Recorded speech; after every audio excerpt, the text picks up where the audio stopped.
Grande manifestation de Yewwi Askan Wi demain mardi, un précédent dangereux selon Benno Bokk Yakaar qui appelle la jeunesse à la préservation de la stabilité. Il était initié en 1930 le Ziara annuel de Tivaouane. En cette 93e édition, l'héritage de l'illustre Serigne Babacar Sy demeure toujours autour de ses 5 recommandations aux disciples. Le reportage de ce lundi dans cette édition, le ticket de bus Tata se paye cher désormais. Les Dakarois s'indignent de la hausse des tarifs par l'AFTU, selon eux très imposant. L'appel entre usagers et travailleurs converge, qui est celui de la concertation. Enfin, les Lionceaux, sacrés champions d'Afrique à bord du vol spécial, ont atterri sur le tarmac de l'aéroport Léopold Sédar Senghor. À 18h précise, les supporters étaient nombreux à les accueillir. C'était les grands titres de cette édition, tout de suite le développement. Mesdames et messieurs, bonsoir et bienvenue dans cette édition. Je l'annonçais en début d'édition, par un vol spécial affrété par le chef de l'État Macky Sall, les champions de la Coupe d'Afrique des Nations des moins de 20 ans sont rentrés ce soir au pays de la Teranga. L'équipe nationale et le staff dans l'ordre protocolaire ont atterri comme prévu à l'aéroport militaire Léopold Sédar Senghor avec un décalage de 2 heures. Un sacre d'une autre catégorie du football sénégalais des moins de 20 ans que la Fédération sénégalaise de football voulait que tout le peuple sénégalais célèbre. À cet effet, dans un communiqué qu'elle a fait parvenu à la presse, elle portait à la connaissance des supporters sénégalais à venir nombreux réserver un accueil triomphal aux Lionceaux qui l'ont bien respecté comme vous le voyez sur ces images. Le convoi des joueurs et du staff s'achemine, dernière étape de l'accueil mérité au Palais de la République pour recevoir les honneurs et les félicitations du chef de l'État Macky Sall. Nous y reviendrons plus amplement dans nos prochaines éditions. Un mort dans la famille des pêcheurs de Guet Ndar. Cette fois-ci, il n'est pas le fruit d'une disparition, comme nous la notons très souvent dans cette zone maritime instable telle que sa brèche, mais des suites d'une altercation entre pêcheurs. Un drame est survenu alors que ces piroguiers étaient partis pêcher au large. D'après les confidences à la police d'un des membres de l'équipage, le capitaine Ndiaye, lors de l'altercation, a assommé violemment à main au niveau du cou.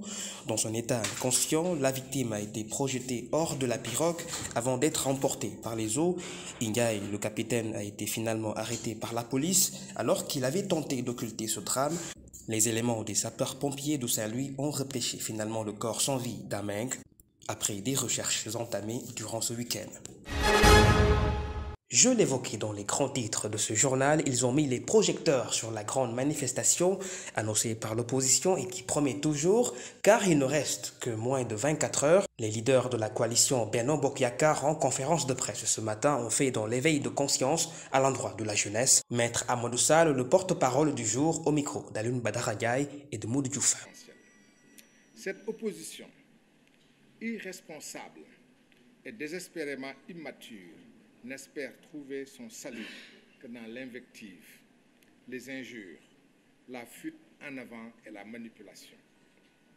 Aux yeux de cette opposition inconsciente, tout est prétexte pour amener le débat sur le terrain des querelles vaines et dressées par des discours irresponsables les uns contre les autres. Incapables de proposer une alternative claire et crédible, l'opposition anti-républicaine croit naïvement régler sa soif du pouvoir par la rue, la manipulation, la mégalomanie, le mensonge éhonté, la fureur et la furie. Cette opposition n'a aucun respect pour la nation, la République et l'État de droit. Depuis son émergence sur la scène politique, elle a comme projet majeur la déstructuration et l'anéantissement de nos institutions traditionnelles, religieuses, politiques et républicaines. Certes, la Constitution de la République permet à ceux qui le désirent de manifester leurs opinions par la marche pacifique ou autre action autorisée par la loi. Ce droit constitutionnel s'exerce dans les conditions et limites fixées par la loi et nul ne saurait y déroger. Benno Bokk Yakaar dénonce avec la dernière énergie tous ceux qui sont tentés de semer le désordre dans l'espace public. Il est de l'intérêt de toute la société de protéger nos institutions car elles sont les garants de nos libertés collectives et individuelles. La hausse des tarifs des bus Tata, annoncée en début d'édition, un incompris persistant dans le secteur du transport. À Dakar, les travailleurs et les usagers trouvent la mesure de l'Association pour le financement des transports urbains très contraignante et extrême. Prière est faite au ministre de tutelle d'entreprendre des concertations rapides. Reportage Emmanuel Sarr et Ibrahima Monsali. Plus de 100 francs dans le transport urbain à Dakar, notamment dans les bus Tata affiliés à AFTU, comme ici dans ce terminus à Yoff, une hausse qui ne fait pas l'unanimité. Un problème, c'est passé. On rencontre souvent des problèmes. Là où on doit payer 150 ou 200 francs, ce n'est plus pareil. Soit c'est 200 francs ou 250 francs. Et le client ne va pas comprendre. Et parfois, nous sommes victimes de saccage quelque part. Je ne suis pas d'avis pour la hausse, car le prix du carburant a augmenté. Sauf que là où je déplore, c'est l'élimination du tarif de 100 francs que je déplore. Par exemple, quelqu'un qui quitte ici pour aller au rond-point Yoff, il paye 150 francs. C'est pas normal. 150. Nous ne sommes pas d'accord de ces nouvelles dispositions tarifaires. Il y a trop de laxisme. L'État ne réagit pas. AFTU s'est levé en beau jour et fixé les nouvelles tarifs sans le consentement de l'État. Et sur la grille tarifaire, il n'y a même pas la signature de l'État. Une augmentation des tarifs du transport qui fait face à une conjoncture de plus en plus difficile. Une situation qui plonge la vie quotidienne des clients dans le noir.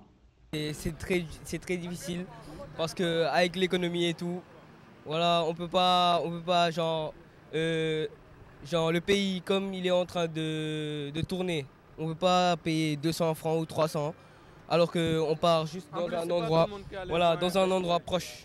C'est pour ça. C'est un peu dur. Je pense qu'on doit s'entraider car le Sénégal est un pays de la teranga. Des fois, tu entres dans un bus. Si tu manques un simple 50 francs, on te demande de descendre. C'est pas normal. Pour moi, c'est facile d'avoir 50 francs. Pour quelqu'un d'autre, ça pourrait être le contraire. Les Sénégalais doivent avoir raison gardée et être conscients que la vie est éphémère. Ces nouvelles dispositions tarifaires qui ne respectent pas la convention entre l'État et les opérateurs installent déjà la cacophonie entre les acteurs. Les clients ne comprennent pas, ils nous jettent le tort. Nous ne faisons qu'appliquer les décisions de l'opérateur et les machines ne font que nous montrer les nouvelles tarifications et on les exécute. On ne gagne absolument rien. Ça ne vaut même pas la peine de porter leur combat. Nous rencontrons énormément de difficultés sur le terrain, mais les opérateurs ne nous sont pas reconnaissants. Pour montrer leur désaccord à cette hausse du prix du transport urbain, certains clients semblent trouver la solution. C'est de se rabattre vers d'autres moyens de transport, notamment les taxis clandestins. Pour rappel, l'État du Sénégal, par le biais du ministre du Transport, précise qu'il n'y a pas de hausse du prix du transport légalement et les discussions sont... Dans l'actualité de ce lundi, Kanzaburo Owe, prix Nobel de littérature, est décédé à l'âge de 88 ans. Ce lundi, la maison d'édition Kodansha a annoncé la mauvaise nouvelle dans un communiqué avec un air empathique secouant le monde de la littérature. Je cite, « Il est mort de vieillesse aux premières heures du 3 mars.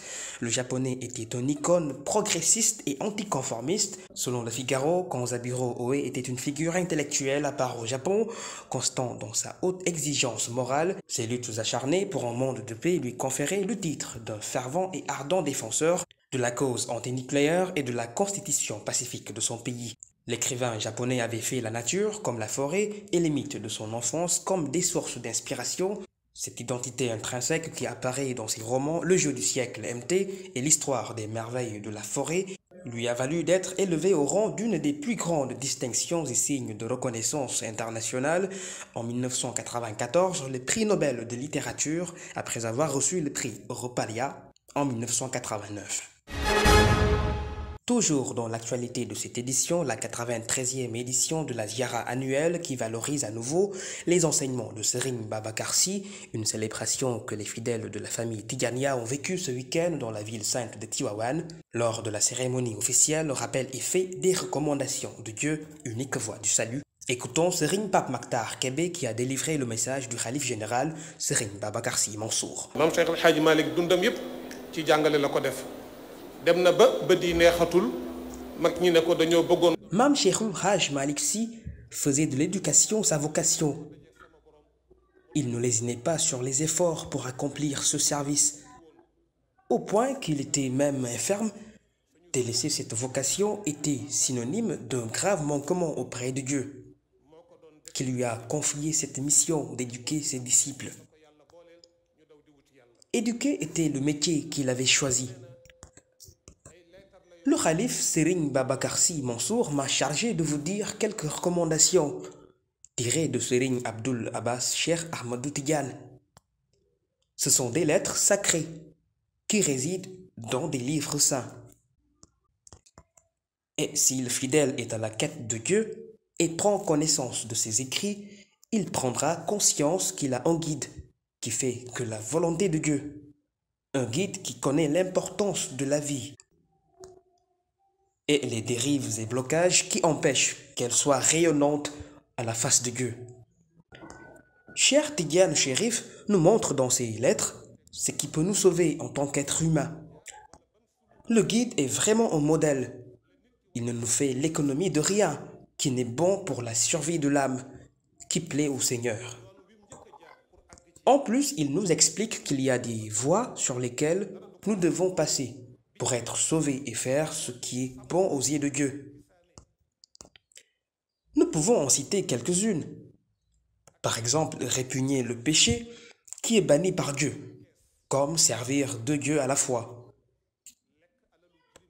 Remettre en question ses faits.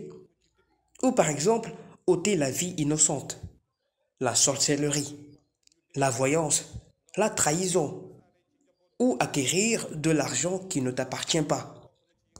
Encore plus grave, voler le denier public, déshonorer les parents, l'abus de confiance en confisquant le bien public. Sans oublier dans cette liste d'interdictions la calomnie, rabaisser, discriminer son prochain, l'abus du pouvoir, de la richesse, l'estime abusive de soi au détriment des autres. wa qat'i rahimi ak dog mbokk wa uquqil walidayni ak dëngi sa ñaari wayjur wa hajril ixwaani ak koo xam ne foo toll yaa ngi tongu nit ñi di wut koy waxal ak koo dul waxal. Je l'évoquais en début d'édition, la première entrée de l'équipe de l'AS Douanes n'a pas secoué l'équipe d'Abidjan Basket Club.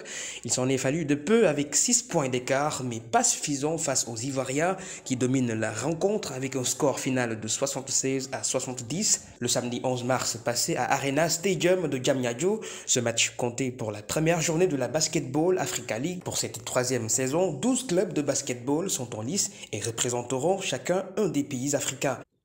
Il s'agit de Cape Town Tigers de l'Afrique du Sud, Ferrovia Rio de Beira de la Mozambique, City Oilers de l'Ouganda, Seydou Legacy Athletic Club de la Guinée, Abidjan Basket Club de la Côte d'Ivoire, Seyd Malien du Mali, l'US Monastir de la Tunisie, championne en titre, Rwanda Energy Group du Rwanda, Petro Luanda de l'Angola, Al Ahly de l'Égypte et Kwara Falcon du Nigeria.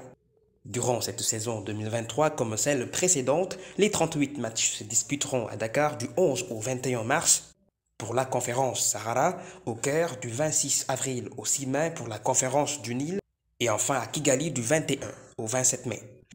Lors des premiers tours, autrement dit l'étape des poules, chaque équipe disputera 5 matchs et les 4 meilleurs de chaque conférence de 6 équipes se qualifieront pour le final 8. C'était tout pour ce journal du soir. Merci infiniment de l'avoir suivi. Tout heureux aussi de vous servir. Passez une excellente nuit.